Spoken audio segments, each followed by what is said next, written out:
कहानी की शुरुआत होती है लूफी नाम के एक लड़के से। उसका सिर्फ एक ही सपना था, समुद्री लुटेरों का बादशाह बन। एक दिन विंडमिल विलेज के डॉक पर एक समुद्री डाकू जहाज आकर रुकता है। ये जहाज था महान समुद्री डाकू शैंक्स का। लूफी तुरंत शैंक्स के पास जाता है और कहता है, मुझे भी अपनी टोली में शामिल कर लो। लेकिन शैंक्स मुस्कुराकर कहते हैं, ये काम बच्चों का खेल नहीं है। वो अपने चेहरे के निशान दिखाते हुए कहते हैं, इन निशानों को देखकर अंदाजा लगा सकते हो कि ये रास्ता कितना खतरनाक है। लेकिन लूफी पीछे हटने वालों में से नहीं था। वो जहाज के ऊपर चढ़ता है और एक खंजर उठाकर कहता है, मुझे चोट से डर नहीं लगता। मैं समुद्री लुटेरों के खतरे उठाने को तैयार हूँ। और खुद को साबित करने के लिए वो खंजर अपने चेहरे में घोंप देता है, जिससे उसके चेहरे पर एक गहरा निशान बन जाता है। शैंक्स ये देखकर परेशान हो जाते। वो नहीं चाहते थे कि लूफी को कोई नुकसान पहुंचे, इसलिए वो उसे अपनी टोली में शामिल नहीं करते। जब लूफी के घाव पर टांके लगाए जा रहे होते हैं तो उसे काफी दर्द हो रहा होता है। तभी शैंक्स उसे समझाते हैं, मर्द बनने के लिए चोट के निशान जरूरी नहीं होते, असल में इंसान को मजबूत बनाते हैं चोट से मिले सबक। लेकिन लूफी जिद में कहता है, मैं दुनिया का सबसे बड़ा समुद्री लुटेरा बनूंगा। शैंक्स मुस्कुराते हुए कहते हैं, तुम अभी तैयार नहीं हो, और वो वहां से चले जाते हैं। लूफी को इस बात पर बहुत गुस्सा आता है। तभी उसकी नजर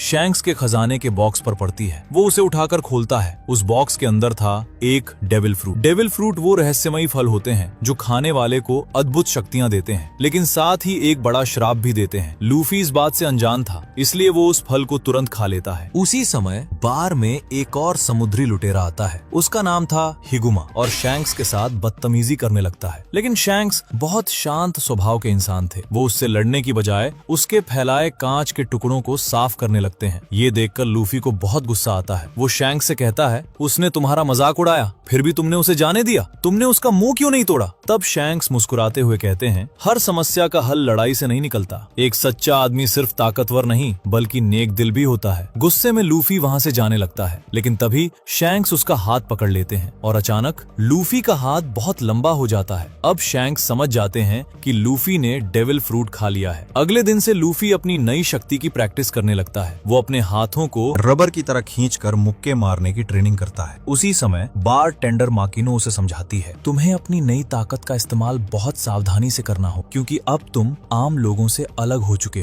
हो सकता है लोग अब तुमसे डरने लगे। लेकिन लूफी हंसते हुए कहता है, ये तो अच्छी बात है। इस डेविल फ्रूट की शक्ति से मैं एक महान समुद्री लुटेरा बन जाऊंगा। माकिनो उसे समझाती है, हर डेविल फ्रूट एक खास शक्ति देता है, लेकिन इसे डेविल यूं ही नहीं कहा जाता, क्योंकि इसे खाने के बाद तुम एक समझौता कर लेते हो। समुद्र के देवता तुमसे नाराज हो जाते हैं और श्राप के रूप में समुद्र का खारा पानी तुम्हारी सबसे बड़ी कमजोरी बन जाता है। यानी जो भी डेविल फ्रूट खाता है वो समुद्र में तैर नहीं सकता। इसी दौरान शैंक्स वापस आते हैं। उनकी टोली अपने जहाज में सामान लोड कर रही थी, क्योंकि अब वो निकलने वाले थे दुनिया के सबसे बड़े खजाने की तलाश में। उस खजाने का नाम था वन पीस। और फिर कहानी हमें 22 साल पहले ले जाती है। उस समय सरकार ने समुद्री लुटेरों के आतंक को रोकने के लिए नेवी का गठन किया था। नेवी के वाइस एडमिरल गार्प ने आखिरकार पकड़ लिया था समुद्री लुटेरों के बादशाह गोल्ड रॉजर को। उसे सजा देने के लिए जनता के सामने लाया गया। गार्प कहता है, सरकार के खिलाफ जाने की सजा सिर्फ मौत है। लेकिन तभी भीड़ में से एक आदमी पूछता है, लुटेरों के बादशाह, तुमने अपना खजाना वन पीस कहाँ छुपाया है? ये सुनकर गोल्ड रॉजर हंसने लगता है और कहता है, अगर मेरा खजाना चाहिए तो जाओ और उसे ढूंढ लो। मैंने सब कुछ समुद्र में छोड़ दिया है। इसके बाद सैनिक उसे मार डालते हैं, लेकिन उसके इन शब्दों ने पूरी दुनिया बदल दी। अब हर कोई समुद्र की ओर निकल पड़ा। हर कोई समुद्री लुटेरा बनना चाहता था, क्योंकि जो भी वन पीस ढूंढ लेगा वही बनेगा समुद्री लुटेरों का अगला बादशाह। उधर शैंक्स भी वन पीस की तलाश में निकलने वाला था। लूफी जिद करता है कि वो भी उनके साथ जाएगा, लेकिन शैंक्स साफ कहते हैं, तुम अभी इसके लिए तैयार नहीं हो। ये सुनकर लूफी बहुत उदास हो जाता है। वो चुपचाप बार में बैठा हुआ था। तभी वहाँ हिगुमा अपनी टोली के साथ आ जाता है। लूफी गुस्से में उसे यहाँ से चले जाने को कहता है, लेकिन हिगुमा उसकी गर्दन पकड़ लेता है। तभी अचानक शैंक्स वहाँ पहुँच जाता है। वो हिगुमा से कहता है, लड़के को छोड़ दो। लेकिन हिगुमा कहता है, ये बहुत बदतमीज है, इसे सबक सिखाना पड़ेगा। तब शैंक्स शांत होकर कहते हैं, अगर तुम चाहो तो मेरे साथ बदतमीजी कर सकते हो, मुझे कोई फर्क नहीं पड़ेगा, लेकिन मेरे दोस्तों को कभी परेशान मत करना। ये कहते हुए वो अपने साथी की तरफ इशारा करते हैं। शैंक्स की टोली पहले से ही तैयार बैठी थी और अगले ही पल वो हिगुमा के एक आदमी को एक ही गोली में ढेर कर देते हैं। अब हिगुमा और शैंक्स की टोली के बीच जबरदस्त लड़ाई शुरू हो जाती है। शैंक्स की टीम बहुत ताकतवर थी। उनके हर सदस्य को निशाना लगाने में महारत हासिल थी, इसलिए हिगुमा के लोग एक एक करके गिरने लगते हैं। उधर शैंक्स भी खुद लड़ाई में शामिल हो जाते हैं। इसी बीच मौका देखकर हिगुमा लूफी को उठाकर भाग थक जाता है। वो लूफी को लेकर समुद्र के बीच पहुंच जाता है। वो चाकू दिखाकर लूफी को डराने लगता है, अब तुम्हें बचाने कोई नहीं आएगा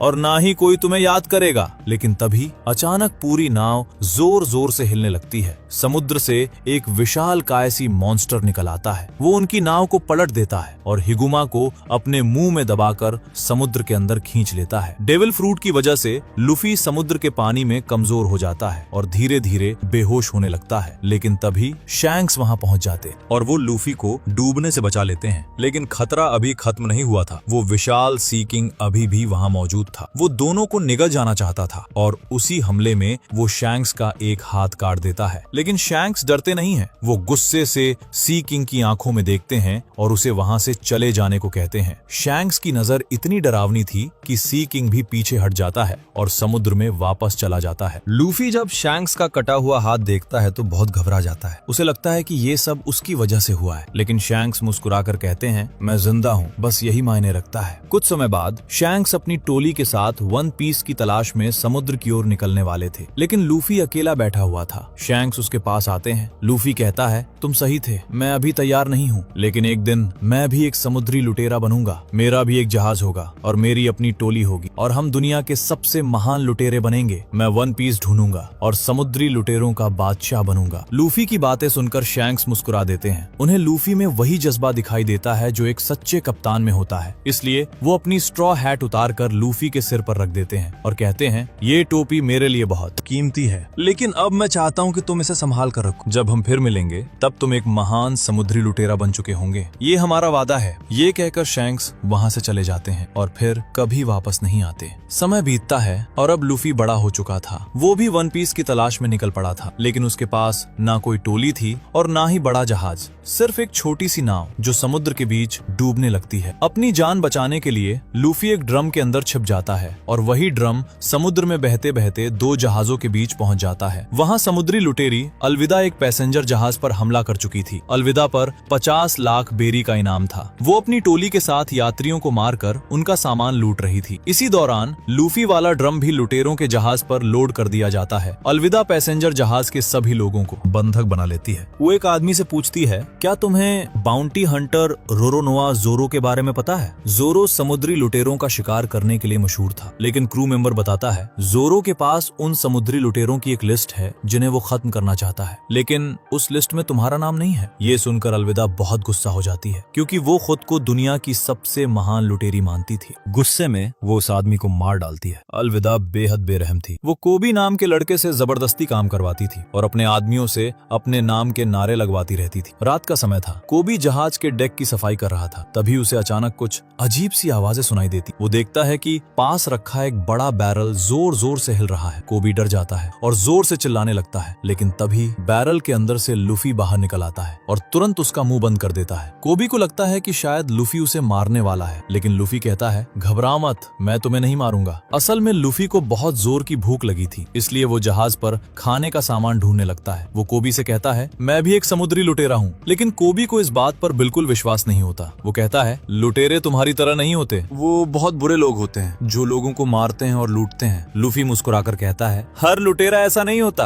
और फिर वो कोबी को अपनी कहानी सुनाने लगता है। कोबी हैरान होकर पूछता है, कोई इंसान समुद्री लुटेरा बनने का सपना कैसे देख सकता है? लूफी जवाब देता है, मुझे नहीं लगता इससे बेहतर कुछ और हो सकता है। समुद्री लुटेरे आजाद होते हैं। हम अपनी टोली के साथ नए नए सफर पर निकलते हैं। तब कोबी उसे अलविदा के बारे में बताता है। वो कहता है, अलविदा बहुत बुरी है, वो हमें अपने गुलाम की तरह रखती है। ये सुनकर लूफी कहता है, कभी भी अपनी जिंदगी दूसरों के हुक्म पर नहीं जीनी चाहिए। अगर मैं तुम्हारी जगह होता तो कभी भी वन पीस ढूंढने का सपना नहीं छोड़ता। कोबी लूफी को चुपके से जहाज से बाहर निकालने की कोशिश करता है, लेकिन गलती से लूफी से आवाज हो जाती है और उसी आवाज से सभी लुटेरों की नींद खुल जाती है। अलविदा को लगता है कि कोबी भागने की कोशिश कर रहा है। वो गुस्से में उस पर हमला करने दौड़ती है, लेकिन तभी लूफी बीच में आकर उसे बचा लेता है। अब अलविदा लूफी पर हमला करने लगती है, लेकिन लूफी अपनी रबर जैसी स्ट्रेचिंग शक्ति का इस्तेमाल करके उसके हर हमले से बच जाता है। गुस्से में अलविदा जहाज के कंट्रोल को ही तोड़ देती है, लेकिन तभी लूफी अपना खास हमला करता है। गम गम पिस्तल! उसका मुक्का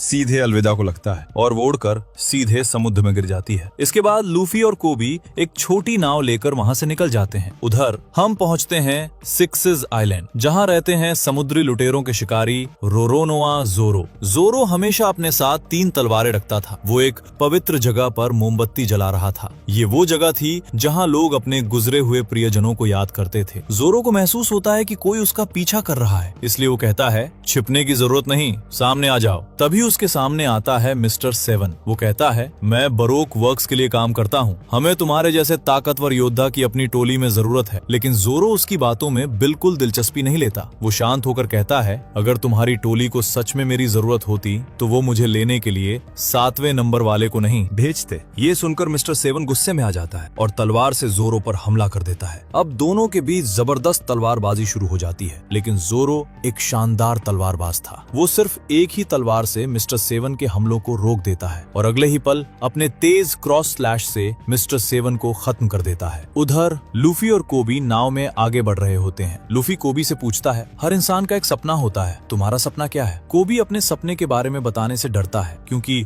उसे खुद पर भरोसा नहीं था, लेकिन लूफी उसे एक हल्का सा थप्पड़ मारकर कहता है सपना कभी बेकार नहीं होता। तब कोबी हिम्मत करके कहता है मैं हमेशा से नेवी का सैनिक बनना चाहता हूँ, मैं उन लोगों की रक्षा करना चाहता हूँ जो कमजोर हैं। ये सुनकर लूफी खुश हो जाता है। वो कहता है तुम्हें अपना सपना जरूर पूरा करना चाहिए और मैं इसमें तुम्हारी मदद करूंगा। फिर लूफी कहता है तुम मुझे नजदीकी नेवी बेस तक ले चलो, मुझे वहाँ से ग्रैंड लाइन का नक्शा मिल जाएगा और तुम नेवी में भर्ती हो जाना। ये सुनकर कोबी थोड़ा घबरा जाता है क्योंकि ग्रैंड लाइन बहुत खतरनाक जगह थी। उसे लुटेरों का कब्रिस्तान कहा जाता था, जहाँ भयानक जीव रहते थे और सैकड़ों फीट ऊंची लहरें उठती थी जो किसी भी जहाज को पल भर में डुबा सकती थी। आज तक जो भी ग्रैंड लाइन गया था वो कभी वापस नहीं आया, लेकिन लूफी इन बातों की परवाह नहीं करता क्योंकि उसे समुद्री लुटेरों का बादशाह बनना था और उसके लिए उसे हर हाल में वन पीस ढूंढना ही था। ये सोचते सोचते वो नाव में ही आराम से सो जाता है। अब कहानी में एक नई लड़की की एंट्री होती है। उसका नाम था नामी। वो एक छोटी सी नाव में बेहोश पड़ी होती है। तभी 2 समुद्री लुटेरे उसे लूटने की कोशिश करते हैं। उन्हें लगता है कि उसके पास बहुत खजाना होगा, लेकिन नामी उन्हें चालाकी से बेवकूफ बना देती है और उनकी ही नाव लेकर वहाँ से भाग जाती है। कुछ देर बाद वो पहुँचती है शेल्स टाउन, जहाँ नेवी की 153वीं ब्रांच मौजूद थी। उधर लूफी और कोबी भी वहीं पहुंच चुके थे। शहर की दीवारों पर कई समुद्री लुटेरों के वांटेड पोस्टर लगे हुए थे। लूफी उन पोस्टरों को देखता है और थोड़ा परेशान हो जाता है क्योंकि उनमें उसका पोस्टर नहीं था, लेकिन वो जल्दी ही इस बात को भूल जाता है क्योंकि उसे बहुत तेज लगी थी। इसलिए वो एक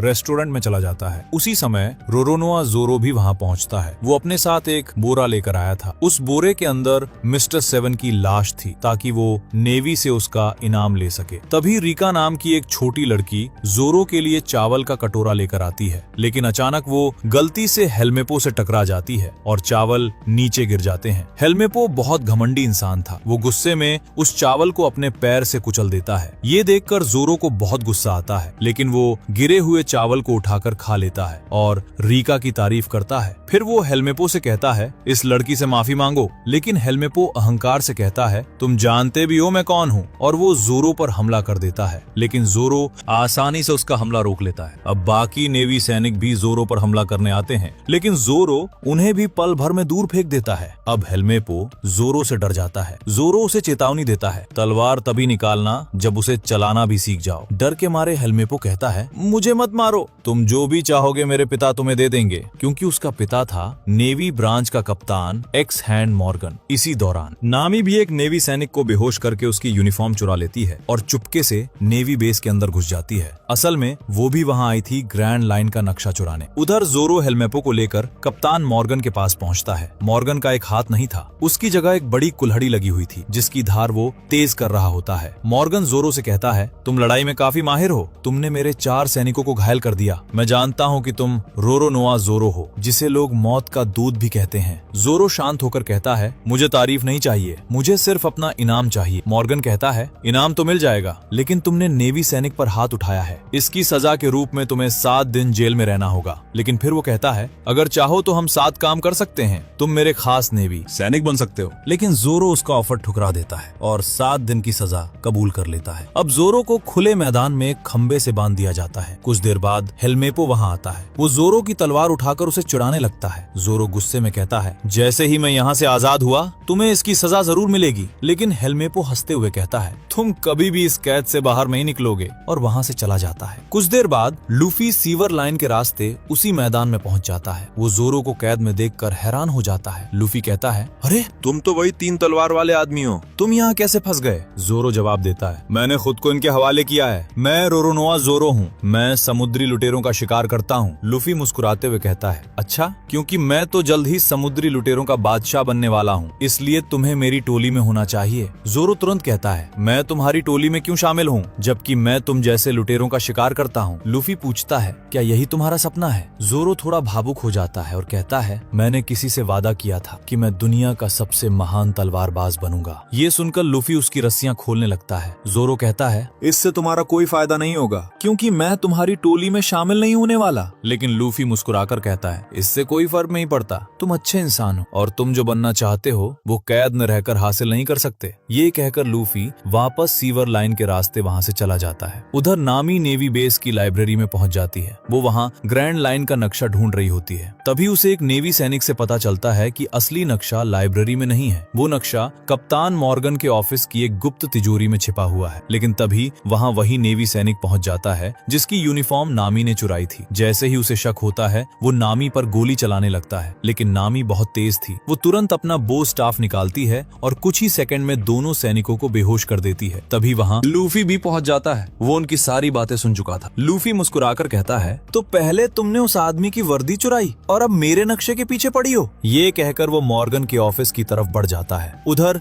जोरो हेलमेपो के कमरे में पहुंच जाता है। हेलमेपो अकेले तलवारबाजी की प्रैक्टिस कर रहा होता है। जोरो को देखकर वो डर जाता है और घबराकर पूछता है, क्या तुम मुझे मारने वाले हो? लेकिन जोरो शांत होकर कहता है, नहीं, मैंने तुम्हारे लिए कुछ और सोचा है। इधर लूफी और नामी मॉर्गन के ऑफिस की तरफ जा रहे होते हैं, लेकिन रास्ते में मॉर्गन ही उनके सामने आ जाता है। तभी नामी तुरंत नेवी सैनिक होने का नाटक शुरू कर देती है। वो ऐसा दिखाती है जैसे उसने लूफी को पकड़ लिया हो और उसे जेल में ले जा रही हो। मॉर्गन को शक नहीं होता और वो उन्हें जाने देता है। असल में नामी चुपके से मॉर्गन के ऑफिस की चाबियां भी चुरा चुकी थी। ये देखकर लूफी काफी इंप्रेस हो जाता है। वो नामी से कहता है, तुम्हें मेरी टोली में शामिल हो जाना चाहिए, लेकिन नामी तुरंत मना कर देती है। वो कहती है, मुझे समुद्री लुटेरों से नफरत है। लूफी बस मुस्कुरा देता है और कहता है, तुम अभी मुझे जानती नहीं हो। दोनों मॉर्गन के ऑफिस में पहुंच जाते हैं। नामी दरवाजा अंदर से लॉक कर देती है। अब दोनों नक्शा ढूंढने लगते हैं। तभी लूफी को दीवार में एक सीक्रेट मैकेनिज्म दिखाई देता है। जैसे ही वो उसे दबाता है, एक छुपी हुई तिजोरी सामने आ जाती है। उधर जब मॉर्गन लाइब्रेरी पहुंचता है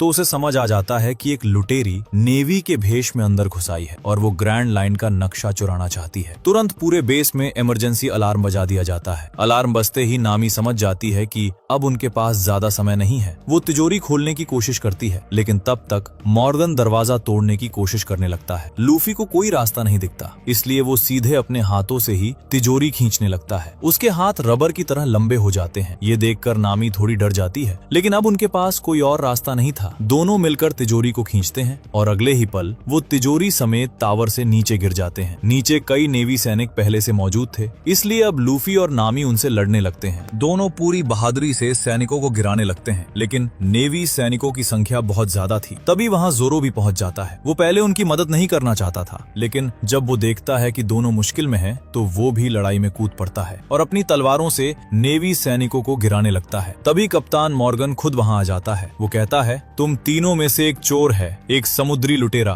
और एक लुटेरों का शिकारी, फिर भी तुम तीनों एक साथ खड़े हो। मॉर्गन गर्व से कहता है, आज तक मुझसे कोई शिकारी नहीं बचा। मैंने अकेले ब्लैक कैट पायरेट्स को हराया है और मैंने ही 1000 चालों वाले कुरो को पकड़ा था। ये कहकर वो उन तीनों पर हमला कर देता है। सबसे पहले जोरो अपनी तलवार से मॉर्गन पर हमला करता है, लेकिन मॉर्गन बहुत ताकतवर था। वो जोरो को दूर धकेल देता है। उधर नामी बाकी सैनिकों से लड़ रही थी। अब लूफी और जोरो साथ मिलकर मॉर्गन से लड़ने लगते हैं। जोरो अपनी तीसरी तलवार भी निकाल लेता है। अब लड़ाई उनके पक्ष में झुकने लगती है। अंत में लूफी एक जोरदार किक मारता है और मॉर्गन दूर जाकर गिरता है और बेहोश हो जाता है। अब तीनों तिजोरी लेकर नामी की नाव तक पहुंच जाते हैं, लेकिन लूफी को भी दिखाई नहीं देता। तभी वहाँ हेलमेपो आ जाता है। वो उन तीनों पर गन तान देता है, लेकिन लूफी उसके बाल देखकर हंसने लगता है और पूछता है, तुम्हारे बालों का ये हाल किसने किया? जोरो मुस्कुराकर कहता है, मेरी तलवार का कमाल है। हेलमेपो गुस्से में गोली चलाने लगता है, लेकिन तभी कोबी पीछे से आकर उसे एक जोरदार पंच मार देता है और हेलमेपो बेहोश हो जाता है। लूफी कोबी को देखकर खुश हो जाता है और उसे अपने साथ चलने को कहता है। है, लेकिन कोबी मना कर देता है। वो कहता है, अब मैं अपना सपना पूरा करना चाहता हूँ। मैं नेवी में शामिल होकर कमजोर लोगों की रक्षा करना चाहता हूँ। हो सकता है अगली बार मिलने पर हम दुश्मन हो। लूफी मुस्कुराकर कहता है, अभी तो हम दोस्त हैं, और फिर वो कोबी को अलविदा कह देता है। इसके बाद लूफी अपने नए साथियों के साथ वहाँ से निकल जाता है। उधर हम देखते हैं गार्प का जहाज। गार्प को एक कॉल आता है। उसे पता चलता है कि शेल्स टाउन नेवी बेस पर लुटेरों ने हमला किया है, लेकिन उसे सबसे ज्यादा हैरानी इस बात से होती है कि हमला करने वाला एक स्ट्रॉ हैट पहनने वाला लड़का था, जिसने ग्रैंड लाइन का नक्शा चुरा लिया है। गार्प तुरंत आदेश देता है, जहाज को शेल्स टाउन की तरफ मोड़ दो,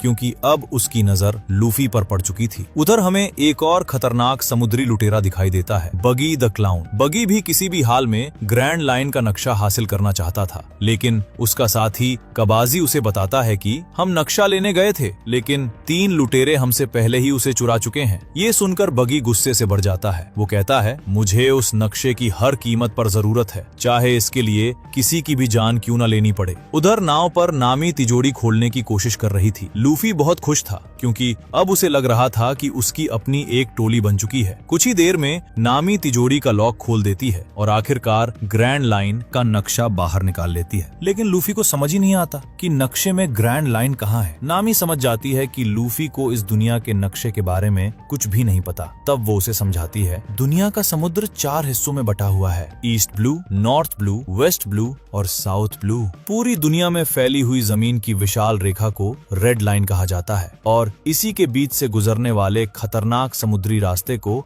ग्रैंड लाइन कहते हैं। महासागर के इस हिस्से में अजीब मौसम, खतरनाक टापू और दुनिया के सबसे शक्तिशाली समुद्री लुटेरे रहते हैं। लूफी उत्साह से कहता है, वन पीस भी यहीं कहीं ग्रैंड लाइन में छिपा है। लेकिन नामी कहती है, पिछले 22 सालों में कोई भी उसे ढूंढ नहीं पाया। इसका मतलब है वन पीस सिर्फ एक झूठी कहानी है। लूफी मुस्कुराकर जवाब देता है, जब हमें वन पीस मिल जाएगा तब तुम्हें मुझ पर विश्वास हो जाएगा। तभी अचानक उनकी नाव के ऊपर स्मोक बम फेंके जाते हैं। पहले उन्हें लगता है कि शायद नेवी सैनिकों ने हमला किया है, लेकिन उस धुएं में बेहोशी की गैस मिली हुई थी। धीरे धीरे तीनों बेहोश होने लगते हैं, लेकिन बेहोश होने से पहले लूफी एक चाल चलता है। वो जल्दी से ग्रैंड लाइन का नक्शा निगल जाता है, और तभी उसे पता चलता है कि उनके पीछे नेवी नहीं बल्कि बगी द क्लाउन के लुटेरे हैं। अगले दिन जब उनकी आंख खुलती है तो वो खुद को एक बड़े लकड़ी के बॉक्स में बंद पाते हैं। कुछ ही देर बाद उन्हें बाहर निकाला जाता है, और तब उन्हें पता चलता है कि वो एक सर्कस में है। बगी ने पूरे गांव के लोगों को बंधक बना रखा था। वो उन्हें जबरदस्ती सर्कस का दर्शक बनाकर रखता था और उनसे झूठी तालियां बजवाता था। बगी जोर से पूछता है, ग्रैंड लाइन का नक्शा कहाँ है? लेकिन कोई भी कुछ नहीं बताता। मौका देखकर नामी वहाँ से भाग जाती है। बाहर आकर वो देखती है कि पूरे गांव को बगी के लुटेरों ने उजाड़ दिया है। ये देखकर नामी बहुत दुखी हो जाती है, लेकिन तभी बगी के साथी उसे पकड़ लेते हैं। नामी गुस्से में बगी को डांटने लगती है। बगी हंसते हुए कहता है, तुम तीनों में से किसी एक के पास मेरा नक्शा है। लेकिन जब उन्हें कुछ पता नहीं चलता तो वो जोरो और नामी को पकड़ लेता है। जोरो को एक खंबे से बांध दिया जाता है और नामी को एक पिंजरे में कैद कर दिया जाता है। बगी को पूरा यकीन था कि नक्शा लूफी के पास ही है। उसे लूफी की रबर जैसी ताकत के बारे में भी पता चल चुका था, इसलिए वो लूफी के हाथ पैर खिंचवाने लगता है। लेकिन लूफी फिर भी नक्शे के बारे में कुछ नहीं बताता।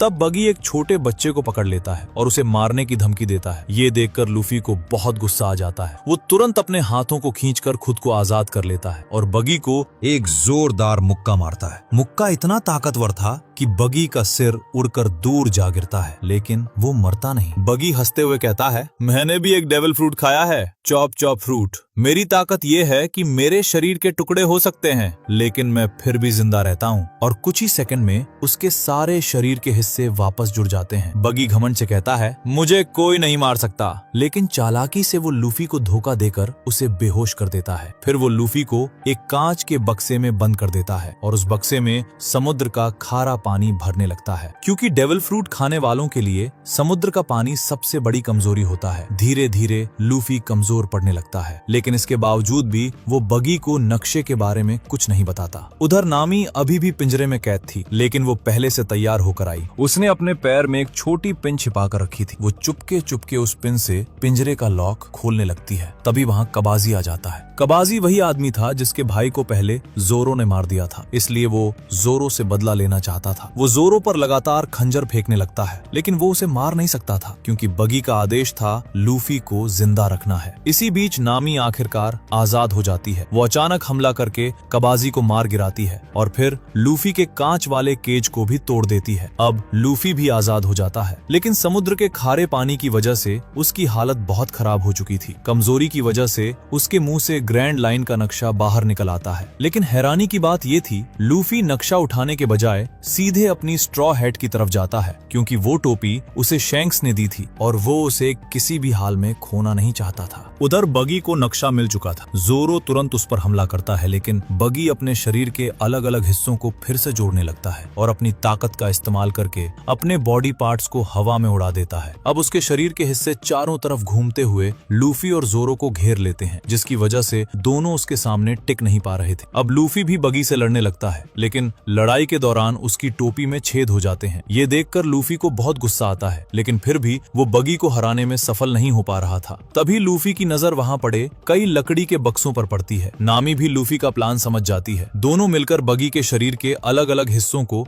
एक एक करके उन बक्सों में बंद करने लगते हैं। कुछ ही देर में बगी का पूरा शरीर अलग अलग बक्सों में कैद हो जाता है। अब सिर्फ उसका मुंह, पैर और जूते ही बचे थे। तभी लूफी अपना खास मूव इस्तेमाल करता है, गम गम बजूका, और एक जोरदार हमला करके बगी को बहुत दूर उड़ा देता है। इसके बाद लूफी ग्रैंड लाइन का नक्शा उठाकर नामी को दे देता है और मुस्कुराकर कहता है, अब से तुम मेरी नाविक हो। लेकिन वहां से जाने से पहले लूफी एक और काम करता है। वो बगी के द्वारा कैद किए गए सभी लोगों को आजाद करने लगता है। एक आदमी उससे पूछता है, क्या अब हम तुम्हारे कैदी बनने वाले हैं, क्योंकि तुम भी तो एक समुद्री लुटेरे हो। लूफी मुस्कुराकर जवाब देता है, मैं थोड़ा अलग किस्म का लुटेरा हूँ, और वो सभी लोगों को आजाद कर देता है। गाँव वाले और नामी लूफी की इस बात से काफी प्रभावित हो जाते हैं। अब लूफी और उसके साथी वहाँ से निकलने लगते हैं, लेकिन जाते जाते लूफी एक ब्रेड का टुकड़ा उठा लेता है। सभी गांव वाले उसे अलविदा कहते हैं और अब लूफी अपनी नई टोली के साथ ग्रैंड लाइन की तरफ निकल पड़ता है। नामी लूफी की फटी हुई टोपी को ठीक कर देती है और कहती है, मुझे पता है ये टोपी तुम्हारे लिए किसी